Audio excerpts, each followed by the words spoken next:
This is White Coat Investor podcast number 136, Taxation of Stock Options and Deferred Compensation. Wow, that sounds really boring. I assure you this podcast is a lot more interesting than that title. Maybe that title will be good for the search engines to bring some people in to find it, though.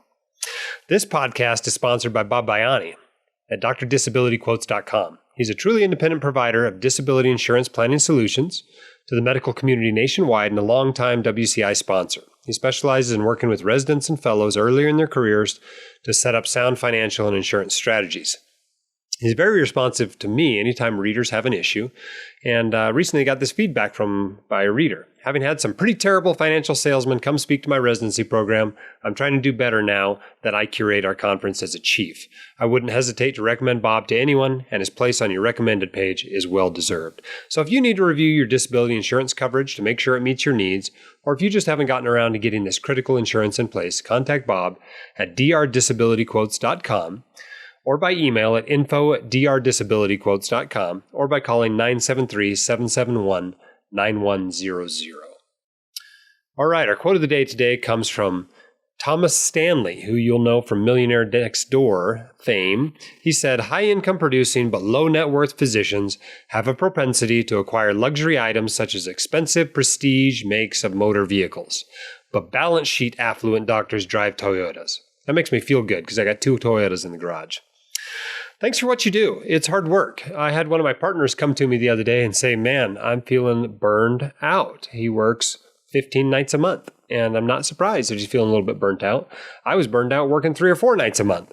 And so, I can really relate to somebody that doesn't want to work and stay up for half of the nights the rest of their career. But that's kind of what you have to do if you don't put yourself in a financial position to do whatever you want to do. And that is by not necessarily being completely financially independent, but at least having your financial ducks in a row. So I encourage you to do that. It does make a difference in your clinical practice. And I'm a firm believer that it makes you a better parent, a better partner, and a better doctor to have your financial ducks in a row. If you have not signed up for the White Coat Investor newsletter, please do so. whitecoatinvestor.com/newsletter. One of the cool new things we have with our newsletter is our real estate opportunities list. If you sign up for that, I will send you emails about special deals I've worked out with private real estate investments. If you're interested in those, be sure you sign up for that portion of the newsletter. Otherwise, you basically get to pick what you want to get. You can get every blog post in your email box. You can just get the monthly newsletter. You can get the monthly newsletter plus a weekly kind of digest of the blog posts from the previous week. You can get any combination of those 4 things you want. whitecoatinvestor.com/newsletter. By the way, if you're having an issue with one of my advertisers, email me. I can fix almost all of those within just a few hours. If it's an issue with the student loan refinancing company or an insurance agent, etc., let me know about it. Not only do I want the feedback when people are having problems with them, so I can adjust my list of who I recommend as needed, but you'd be surprised how responsive they might be to me if I shoot them an email and say, hey, fix this, will you? For example, I have people come to me and say, you know what, I've been working with one of your insurance agents for 6 or 9 months, and they're just not responding very well to me. Well, and I've decided to move on to somebody else. Well, if they would have emailed me 8 months ago, I would have fixed that issue then, and they would have insurance in place. I'd feel terrible if somebody, heaven forbid, needed their disability insurance or their life insurance in the interim while they're waiting for somebody that wasn't responding to them. So if you don't feel like you're getting the service that I promised you from anybody that advertises with me, please let me know. Most of the time I can fix the problem. And if I can't fix the problem, I'll get them off my list. All right, let's take some questions off the SpeakPipe. Now, if you want to get your questions on the White Coat Investor podcast, go to speakpipe.com/whitecoatinvestor. You can record it up to 1.5 minutes long, and we'll get it on the podcast and we'll answer your question. Our first one comes from Holly from Knoxville. Let's take a listen. Hey, Dr. Dolly. I am not a physician or high income earner, but my husband and I will be selling our home and moving to med school somewhere next year. He's worked really hard and he has a few MD acceptances, but right now we're trying to decide between staying in state and using the money from the sale of our house to pay completely for med school, or moving to North Carolina to go to the school that he really wants to go to and still probably having to take out some loans after using all of that money from the sale of our home. right now we know kind of quality of life that we would probably prefer to move to North Carolina. Worst case scenario, we would have to take out about $80,000 in loans. And in either scenario, we would be living completely off of my social work salary. So I'm just curious. I would really appreciate your thoughts on these two options. Thanks. All right, this is a great question. I like this one. What a wonderful position to be in to have that sort of money that even going to medical school debt-free is an option. For most of us, that's not even an option. So congratulations on that. It sounds like one or both of you had a prior career, maybe not necessarily a high income one if you're a social worker, but it's great to have those sorts of funds. One of the best investments you can make is in yourself, in your education, especially becoming a doctor or other high income professional. That's often one of your best investments. So very much recommend that. You can obviously get into a medical school because he did. So yes, invest your money in yourself and a future higher income. That's a great thing to do. But the question is, and it sounds like you're selling the house either way, whether you stay in state or whether you go to North Carolina. So that's not really the question. The question here is, do you go to your in-state school debt-free or do you rack up $80,000 in North Carolina? I'm not sure there's a right answer to this question. It sounds like you at least, and probably both of you, would rather go to North Carolina. Maybe the school's a little bit better. Maybe, it's certainly a better living environment, which does matter. I mean, it's 4 years long. That sort of thing does matter. $80,000 is not a huge, scary thing for me. If I could get every doctor in the country to get out of medical school only owing $80,000, I would consider that a very fair price for medical school. If I owed $80,000 as an emergency physician coming out of residency, I would have it paid off by Christmas. Truly, I'd just keep living like a resident for 6 months and throw the extra at it. So yes, you can come out and be a little bit further ahead if you go to your in-state school, or you can owe 80 grand, maybe it'll be 100 grand by the time you finish residency and go to where you want to go to. I don't think that's unreasonable. Now, if you're coming to me and saying, I can go to my state school and get out owing $250,000, or I can go to North Carolina and owe $400,000, I think we've got a different question here. But 80 grand as an attending physician, even a relatively low paid one, say you're in occupational medicine or pediatrics or family practice or whatever, you can knock out $80,000 pretty quickly if you continue to live like a resident for a year or two. Okay, no problem. So I'm okay with that. It's not a lot of debt for a physician, but coming out debt-free is pretty darn attractive too. All right, let's listen to our next question. This one comes from an anonymous listener. Hi, Jim. Thank you for all you've done for us physicians with our financial literacy. I have a question regarding a mega backdoor Roth IRA, or at least a variant of such. I am in a plan, 401k plan, that allows us to put an employee $19,000 contribution into a 401k that either can be designated as a pre-tax designation or as a Roth designation. The employee will match the maximum up to $56,000. So I could put this money in entirely $56,000 tax deferred, or I could choose to put my employee contribution in as after-tax dollars. This is probably similar to a mega backdoor Roth IRA, except for the fact that all of this money could be tax deferred all the way up to $56,000. My question to you, is there an advantage to doing the Roth, or is it equivalent and depends on what you choose to do and how many bags of assets that you choose to put your money into? I do max out my backdoor Roth IRA with both my spouse and myself. My real question is there more power to put this money in a Roth designation, because equivalently you are putting more money into your retirement because of the fact that you're putting more dollars earning in tax-deferred contributions in place? I appreciate your thoughts. Thanks. Okay, so this one's not entirely clear what's going on with this person's retirement account, but they want to know whether they should do a mega backdoor Roth or take tax-deferred money. Well, this is the same question that everybody else deals with in their 401k. Do you do your tax-deferred 401k, or do you do your Roth 401k? And it's a very complex question. There's a lot that goes into it. But the main deciding factor is what your tax rate is going to be when you pull the money out. And for most doctors, they will pull the money out at some tax rate lower than what their tax rate was during their peak earnings years. That's the case even if tax brackets go up. Okay. Now, if you're a super saver or you're going to have, 120 doors of real estate that's producing income for you in retirement, or you're going to end up with an $8 million IRA, that's not necessarily the case. Yes, you make a good point here that putting money into a Roth account preferentially does mean more money is going into tax protected and asset protected accounts.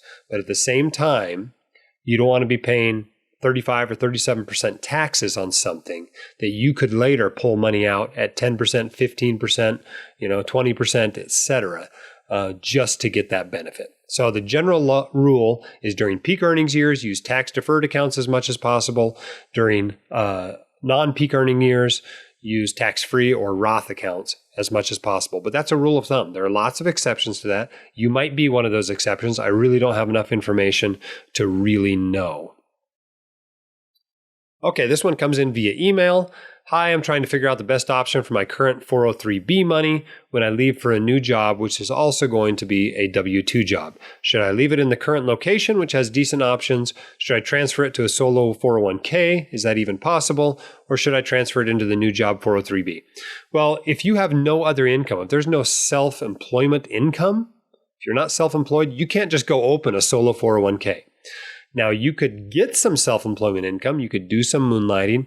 You could even do surveys, right? But technically, you got to have, a survey-taking company that you start and go get yourself an employer identification number and actually plan to have a business going forward, even if that business is just taking surveys. And you could put in a solo 401k if you wish to. But the easy thing to do here is to either leave it in the old 401k if it's really good, or move it to the new 403B, or move it to the new 403B, which is probably what most people would do in this situation. Unless the new 403B is terrible with super high fees and lousy investments, I'd probably just move it to the new 403B and keep your life simple. That'll allow you to continue to make backdoor Roth IRA contributions. Now, for anybody who doesn't make enough money that they have to do their Roth IRA contributions through the back door, you can just roll this stuff into a traditional IRA.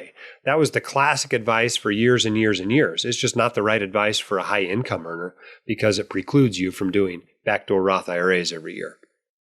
All right, let's take another question off the speak pipe from Alex. This one's about stock options. Hi, Dr. Dale. I just joined a startup and was offered 10,000 shares of stocks at a 5-cent grant price.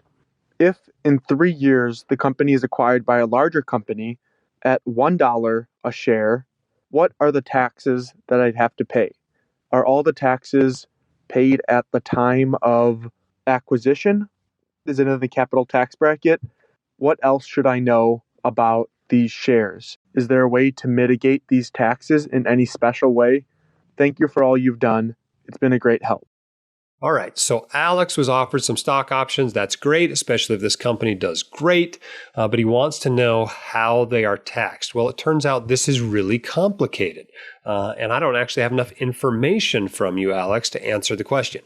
It seems that there are two different types of stock options. There are non-qualified stock options, and there are incentive stock options, and they're each taxed very differently. A non-qualified stock option, when you exercise that and sell the stock, or rather when you exercise that, that basically is earned income.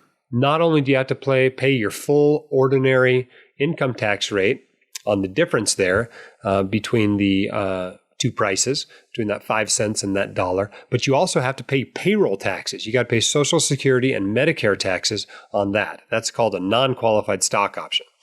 The other one is an incentive stock option, which is probably what you have.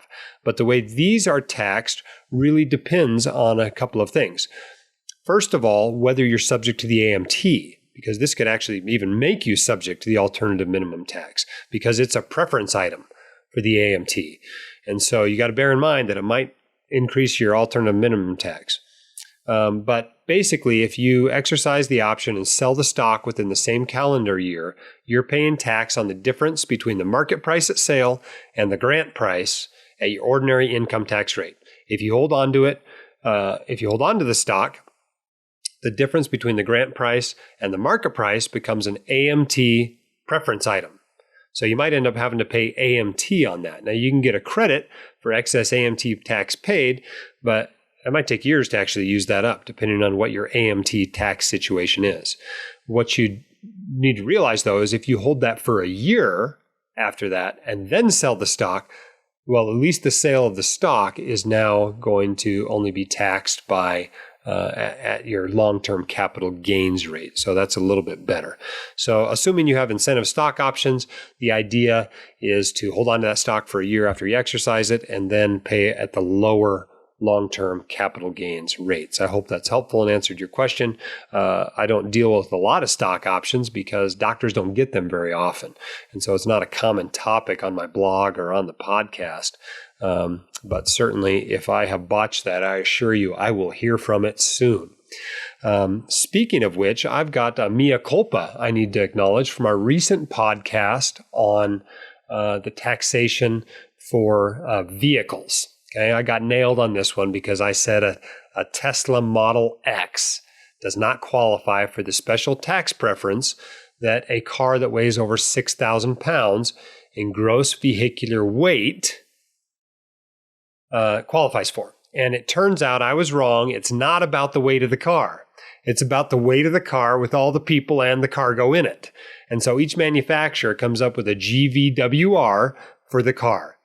And that value for a Tesla Model X is over 6,000 pounds. So if you want to get a Tesla X because the tax benefits are a little better for it than a Model 3, I have to acknowledge they are a little bit better, just like they would be for buying an SUV or a pickup truck for your business. Just be aware of that. Okay. Remember, that's self-employed people. That's not you that has an employee job down at the hospital and drives your Tesla in there to commute. We're talking about, a car that's used for business. All right, let's take our next question off the speak pipe. This one from Sean. Hi, Dr. Dolly. My name is Sean, calling from Detroit. I'm an emergency medicine doctor. My wife is in her last year of fellowship in pediatric cardiology, and we have a 1-year-old daughter. My question is about 529s. We've gotten some advice from my colleagues at work and was wondering if you had any thoughts. In Michigan, the state withholding tax is 4.25%, and 529 contributions are deductible up to $10,000 per year. Dr. J recommends contributing $10,000 a year for 10 years. With compounding, this should grow to approximately $250,000. Dr. C has the same goal of $250,000, but recommends a one-time contribution of $80,000, stating that the benefit of the extra time to grow tax-free with compounding outweighs the tax break per year. We have put $10,000 per year in the last 2 years, but with my wife's expected increase in salary, we should have enough to make a big one-time contribution according to Dr. C's plan, if you think that's best. We are still maxing out my 401k, her 403b, my HSA, and backdoor Roths. Since the 529 grows tax-free, this seems better than putting the extra income in a taxable brokerage account. Should we stick with the $10,000 per year plan, go for the big contribution, something else you'd recommend? Thanks for your help. Okay, so Sean is asking whether he should take advantage of the ability to donate and front load 5 years of a 529 contribution, or whether he should contribute as he goes along year to year to take advantage of the tax benefits. Well, it's a little bit difficult to say, right? When you put that money in Michigan, you're getting basically a 4.25% deduction. And so that's worth something. But the additional tax benefit of that money not being taxed as it goes, assuming you're investing in something like a total stock market index fund, is not that high per year. It's perhaps 0.3% a year, something like that, maybe 0.4% a year. That's the benefit of eliminating that tax drag. And so, if it's just 1 year, well, that tax break makes a much bigger difference than 0.3 or 0.4% a year. But if you multiply that out over 10 or 20 years, well, 0.3 or 0.4% a year can make a bigger difference in the long run. Personally, I just kind of do it year to year. Because I figure I've got other things to do with my money most of the time, whether it's saving for retirement or saving for a home renovation or buying a boat or whatever. And so I've just kind of decided to kind of go along as I go, saving for college for the kids, rather than ever front load it. I've never put in there more than $15,000 a year. And in fact, I've only been doing that much for the last year or two. But it's not a crazy thing to do. Personally, I like getting that tax break each year on my state taxes. And so I I spread it out and use the money for other things. The likelihood that you don't have something else to use your money for seems a little bit low to me. So that's probably what I would do. But it's not necessarily a bad thing if you want to front load it. That can certainly make more of a difference than you're going to get off the state tax deduction. But it's pretty close. This is not a big difference. This is not going to make any significant impact in whether you become financially successful or not. So I wouldn't spend a lot of brain power trying to calculate this out, which one's better for you, because it's going to come out to a very close amount. Okay, let's take our next question off the speak pipe from Wes. Hi, Jim. I'm an anesthesiologist. I just took a new job with a new employer, and I've got a question about some deferred compensation money that I'm owed from my previous employer. So a little background, my old job and my new job is all W-2 salary. And for this year, I've already maxed out my 401k, HSA, and backdoor Roth IRAs for my wife and myself. My previous employer does still owe me about 75 to 80K gross in a deferred compensation that I'm owed upon termination from that job. My original plan was to invest a big chunk of this money in a taxable account, but since leaving, I found out that my old employer has sold out to a larger national entity, and now that same 75 to 80K of deferred compensation is going to be paid out as 1099 income. So my question is, now that I have this chunk of money coming to me as 1099 income, are there any additional tax deferred or tax advantage retirement accounts at my disposal with this money? And again, this is just a one-time payment. I don't anticipate any ongoing or any future 1099 income. Thanks again for all that you do. Okay, Wes's question is about deferred compensation, right? This employer owes him $75,000 or $80,000. But now he finds out it's not coming to him on a W-2, it's coming to him on a 1099. So he's going, maybe I ought to open up a solo 401k or a SEP IRA and put this money in there, right? Well, that makes sense. You can understand his question. Certainly you want to get as much tax benefit from something as you can. But here's the deal. You've already paid payroll taxes on this money when it went into this 457 or similar account. And so you can't expect when that money comes out that it then counts as earned income again. You're not paying payroll taxes on it again. You're just paying ordinary income taxes on it. And so I don't think that this money is eligible to go into a retirement account. I don't think it's earned income. Yes, it's coming on a 1099, but lots of things come on a 1099, right? All kinds of investments will send you money on a 1099 that are not earned income, that cannot be used to put money in a SEP IRA or a solo 401k. So I don't think that's going to be an option for you, Wes. What other accounts can you put the money in? You can always invest more money in a taxable account, either in tax-efficient mutual funds or perhaps if you're interested into equity real estate. All very good in a taxable account. All right. I thought we would take a look at an email I had sent to me by a reader. Doctors, you guys that are listening, blog readers, they get emails like this all the time. And sometimes they share them with me and they're kind of fun to see. But honestly, I've seen so many of these, it's not a particularly new thing I get. I've seen a lot of these over the years. Let me see if I can find the email here. Okay, here it is. So this is an email sent to me from a dentist out of Colorado. So he was basically trying to line up term life insurance and apparently made the mistake of not going to one of my recommended insurance agents on the website because they don't do this. So his agent writes in, I've attached the term life array. It's based on 1 million, but for the cost of 2 million, just double the amount of the premium. Once we have your approval, we can schedule a meeting to discuss options, etc. Okay, well, that makes sense. That seems reasonable, right? And so the dentist writes back, hey, I was looking around at some other quotes on the internet and wondering what you thought. I attached this from termforsale.com. And they think I can get a $2 million 20-year term for about half what you're considering giving me with Guardian. Okay, so now the agent comes back. These are just cheap term riders without the ability of converting the term to a high-quality, permanent life product down the road. Those rates also don't include the riders I would typically add to a term policy: waiver of premium, extended conversion, and terminal illness rider. I could write cheap term for you through the same kind of term brokerage, but the reason for doing Guardian term is that you would have guaranteed conversion to the highest quality permanent life product that is available. Plus, they'll refund your term premiums when you convert.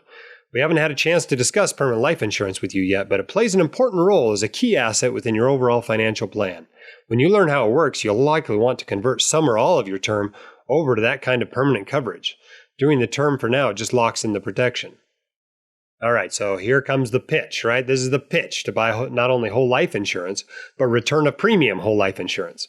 So the doc writes back, thanks for the information. I'm interested in cheap term life insurance without the need for permanent life insurance. I know we haven't discussed it in detail, but I've had another guy pitch it to me, and the more I read into it, the less I'm interested.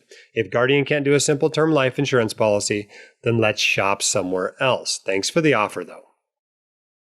So he comes back. We do have cheap term brokers that we can send your exam and lab results to for quick approval, so I can certainly do that right away for you if you wish.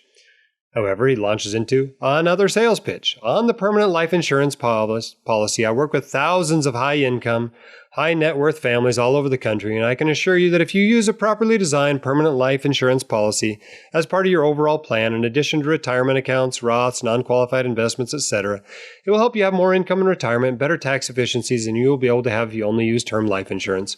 The problem is that there are hundreds of life insurance companies with many subpar products. It's just that very few people know and understand the difference.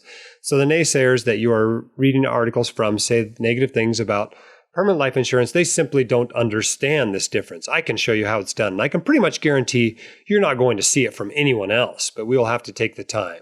If you're open to learn, I'm happy to help you understand. And then he writes another email because I think the doc stopped talking to him, given all these sales pitches he's given him. Just following up, is there a day and time we can jump on a web meeting and I can walk you through how permanent life insurance is used to generate more income in retirement? I understand you have not had this conversation before, and you will not learn this strategy by reading White Coat Investor and other related blogs. You mentioned someone pitched permanent life insurance to you. I'm confident that they don't understand how it's properly used. Amazing. This is the only insurance agent who understands how to properly use whole life insurance in the entire world. No, he's just selling you stuff. Okay. If you are running into an insurance agent, especially once you tell them once that you are not interested in whole life insurance, they keep trying to pump you on it, you're going to the wrong person. And the reason why they pump this stuff is because it pays so well. Number one, the commissions are very high, 50 to 110% of the first year's premium is what the commission is on a whole life insurance policy. So that's number one. It pays very well. And it's very difficult to get a man to understand something when his salary depends on him not understanding it. That's a quote from Upton Sinclair. However, reason number two is these guys get their education from the insurance company. He truly believes what he's saying. He believes he's doing this doc a favor by selling him a whole life insurance policy. And when in fact, he almost surely is not. The likelihood that this dentist is one of the very few docs who can benefit from a whole life insurance policy is pretty low. All right, let's go on to our next question here. This one comes from Ryan in Colorado. Hi, Dr. Dolly, and thank you for all that you do. I am up for annual enrollment of my health insurance policy, and I have a question regarding choosing a high deductible health plan versus a PPO. In the last couple of years, the high deductible / HSA option was cheaper and has the added benefit of the HSA tax savings, and so I chose that one. This year, costs have increased, and the all-in premium plus out-of-pocket maximum for the high deductible / HSA plan is $1,632 more expensive than the PPO plan. Given that under the high deductible health plan, I would be contributing $7,100 in 2020 to the HSA before taxes, the tax saved by contributing to this plan and the 24% tax bracket would be $1,704 and would effectively make the difference between the plans a wash. To me, this makes the high deductible / HSA plan to be the better option, as I can contribute to the HSA and still may end up not paying the whole all-in amount by the end of the year. I want to make sure that this makes sense to you and may end up helping some other employed physicians decide between health insurance options. Thank you. Okay, so Ryan's asking about a high deductible plan versus a PPO, although honestly, it sounds like Ryan's already made a decision here and he's just letting you guys know how he got there. But here's the deal, right? A lot of people wonder about HSAs. Should I get this policy just to get the HSA? In fact, I got a question from one of my partners whose spouse works at the local university and basically has a Cadillac insurance plan provided to them for very little money. And he was wondering if they should ditch that and buy a high deductible plan just so they could use an HSA. No, that's not the way you do it. The first thing you do is you decide what plan is right for your family. So if an employer, yours or your spouse's, is offering some really great plan, take that plan. Right? If they're paying all the premiums on it, that is a better deal than going out and finding your own high deductible plan, and even with the HSA benefits. So if your employer is offering you two separate plans, you got to kind of run the numbers, and you know whether you're a relatively high healthcare cost utilization family or a relatively low one. You know what? If your spouse has MS or rheumatoid arthritis or something, and you're going to hit your max deductible every year, then you just got to run those numbers, assuming you're going to hit your maximum deductible, you're going to hit your max out of pocket every year. And in that case, most of the time, the regular low deductible PPO, EPO, whatever plan you want to call it, is usually the right choice. But if you're a relatively, don't use a lot of health care like my family doesn't, you're almost surely better in a high deductible plan, and then you get the added benefit of the HSA. And so it's good to run the numbers the way Ryan has. Just don't, get so excited about using an HSA that it causes you to make a bad health insurance decision. Because you make the health insurance decision first, and if the right plan for you is a high deductible plan, then you use the HSA. Because it's, as a triple tax-free account, is probably your best investing account out there. All right, let's take our next SpeakPipe question, this one from Rudy. Hi, Dr. Dolly. My question is regards to refinancing your student loans while in residency. To give you some context, I'm currently an intern in a surgical subspecialty with approximately $230,000 of student loan debt from medical school. I'm also married to a resident who fortunately does not have any debt, although she only plans to work part-time once her training is complete.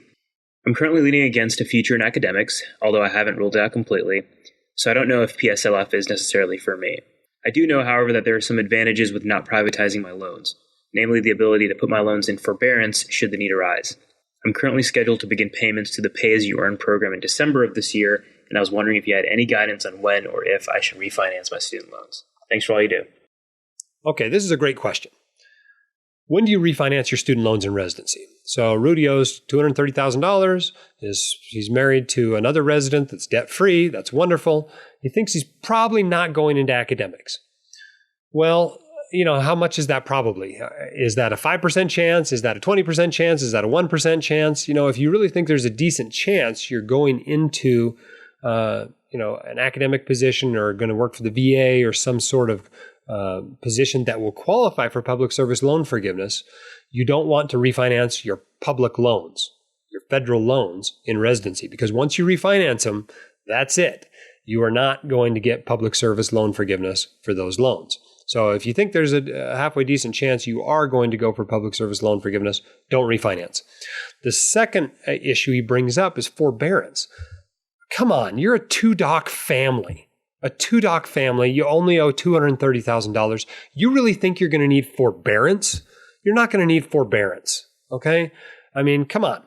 Forbearance is for people that aren't making much money, certainly not somebody that's married to another doctor. The likelihood that you're going to need forbearance is so low, I think it can be totally ignored. Now, there is one other thing you got to be thinking about, though, and that's not the Pay-As-You-Earn program. That's the revised Pay-As-You-Earn program. Because remember, it can pay you a subsidy, 1/2 of the interest that accrues in any given month during your training, above and beyond what your required payments are. So, for example, if you had $200,000 in loans at 6%, that's $1,000 a month in interest. If your payments are $200 a month, that's $800 of interest that's not being paid each month. Under repay, $400 of that just goes away, and $400 of it is added on to the balance of your loan each month. That's how the repay program works. Now, being married to another spouse, especially if you're filing jointly, you're probably not actually qualifying for any significant subsidy there. You're probably paying the full amount of interest that that's accumulating each month. But you have to look at that, and you got to decide, well, how much subsidy am I getting? If you're getting a big subsidy, you may be better off with the effective rate under repay after the subsidy, the effective interest rate, than you would be the rate you can refinance to. A lot of people worry about the payment size because they can only make low payments during residency. But this is not an issue with refinancing your loans. If you refinance with some of the companies that do resident refinancing loans, you can get $100 a month payments. So you can afford those as a resident. I know money's tight, but you can afford $100 a month payments. So the low payment is not an issue to not refinance a loans. You refinance your loans if you're not getting much from repay, and you can refinance to a lower rate than your effective rate under repay. And of course, you want to make sure you're not going for public service loan forgiveness. If you want to learn more about refinancing and see the special deals that the White Coat Investor has arranged for you with these refinancing companies, go to whitecoatinvestor.com/student-loan-refinancing. Those are the best deals on the internet for refinancing your student loans. So go there today if you're ready to refinance. Just be careful doing it in residency. You don't want to botch your chances to get public service loan forgiveness if that's truly what you should be doing with your federal loans. All right, our next question comes via email from Andy, who says, can you do a podcast on tithing? Well, I'm probably not going to do a full podcast on tithing. I've actually written some articles about tithing in the past. You can find them on the internet. I'm not sure I've ever actually published one on my website, but I've got a lot of thoughts on tithing. The issue is people think of tithing as different things. Some people think of tithing as money they give to charity. Sometimes it's just any amount they give to their church. Some religious affiliations are pretty, legalistic about it and really kind of do it to the penny. 10% of your income, and they argue over gross versus net income. There are a lot of things that you can do with tithing. But the truth is, anything I say is only going to apply to a pretty small percentage of my listeners because they're the only ones who look at tithing the same way I do. A lot of people just look at it as something completely different. And half of you out there are going, tithing? Why would anybody give any money to a church in the first place? And so I'm not sure it makes sense to do a whole podcast episode on tithing. But a couple of principles to think about that I think a lot of people don't consider when they're doing tithing, particularly those who are a little bit more legalistic about it. And try to really calculate out what 10% of their money is. The first principle is this whole gross versus net thing. I'm kind of I tithe on gross. But you still got to ask, well, what's included in gross? I don't do it on gross revenue for my business, right? I subtract out business expenses before that, but generally not my taxes. But what if I lived in Scandinavia? My tax burden were 60 or 70 or 80%. Well, then it really probably wouldn't make sense to tithe on gross, because that might end up being a third of your income, of your net income. It's just too big of a chunk, I think, there in that sort of a situation. In the U.S., our tax burdens are generally lower. Even mine's only about a third of my income that goes toward taxes. And so it's a very different situation, I think, than some of those high tax countries in Europe. Another thing to keep in mind is just the ease of calculating things, though, too. For example, I think the approach most people take when it comes to retirement accounts is they don't pay tithing on money that goes into retirement accounts, but they plan to pay tithing on that money when they take it out of retirement accounts. The benefit of doing that is you don't have to keep track of any sort of weird tithing basis of the money in that account. And so you just kind of ignore it until you take money out of the account in retirement. A lot of people wonder too about Social Security. For example, if you're paying tithing on your Social Security taxes that go in, should you pay tithing on the Social Security when it comes out? That's another question that you got to wrestle with when it comes to tithing. There's obviously no right answer here, right? There's no law of tithing. There's no 800-page tithing code. It's really between you and God. So go to God, work it out, come up with something reasonable, and pay your tithing. Okay, this next question also comes in via email. Somebody else that wanted a dedicated podcast to a specific subject. Sadad says, is there any chance you could do a dedicated podcast on this? And he's talking about a post I wrote about AUM fees. Currently, I do have my money being managed by JP Morgan. As you are aware, they have gone into the robo-advisor realm, charging AUM fees well below 1%. There's this genuine concern on my part that having an active human element to the matter provides a level of financial security. My mathematical side recognizes this is not rational thought, but my emotional side seems to placate my nerves. Is there any way the podcast could be geared toward helping physicians or any professionals overcome the emotional aspect of having someone actively managing your funds? I don't really know what you're asking, Sadad. I'll be honest. If you want somebody to help you to stand by your side when it comes to your financial planning and your investment management, I think that's a reasonable thing. I'll bet 80% of docs want or need a good financial advisor. If you are one of that 80%, I recommend you find somebody that gives good advice at a fair price. I have a list of recommended advisors on the website, just like I have a list of recommended refinancing companies, a list of student loan specialists, a list of insurance agents, such as the sponsor of this podcast, Bob Baiani. And I recommend you work with one of them. Now, it may be after a year or two that you go, you know what, this isn't worth the $3,000 or $4,000 or $5,000 or $7,000 a year I'm paying. I don't feel like I'm getting that much value out of it. That's great. You fire them and move on and manage your investments yourself. If you realize as time goes on that you really like having somebody there to be by your side, to bounce ideas off of, to help you stay the course in a nasty bear market, then that's fine. It is far better for you to pay $5,000 a year to a financial advisor than it is for you to bail out in a bear market when you have a $2 million portfolio. The first is, yes, it's a financial cost. It may slow down your retirement by a few months or even a few years, but it's not going to be a financial catastrophe. So if you feel like you need somebody by your side, hire somebody. Just make sure it's somebody good and make sure they're charging you a fair price. All right, this episode was sponsored by Bob Baiani at drdisabilityquotes.com. He's a truly independent provider of disability insurance planning solutions to the medical community nationwide. Bob specializes in working with residents and fellows early in their careers to set up sound financial and insurance strategies. Contact him today by email at info@drdisabilityquotes.com or by calling 973-771-9100, or you can hit him up in the Facebook group. He's been sponsoring the White Coat Investor Facebook group for a number of months now, and a lot of you are getting to know him there. Make sure you're signed up for the White Coat Investor newsletter. We've got a new forum built. It's really slick. It took us a while to get people migrated over to the new one, but it's got way better features and it is running way better than the old forum. So be sure to check out the White Coat Investor forum as well. That's at whitecoatinvestor.com/forum. And we'll see you in there with any questions you may have. Please leave us a 5-star review and tell your friends about the podcast. Head up, shoulders back. You've got this and we can help. We'll see you next time on the White Coat Investor Podcast.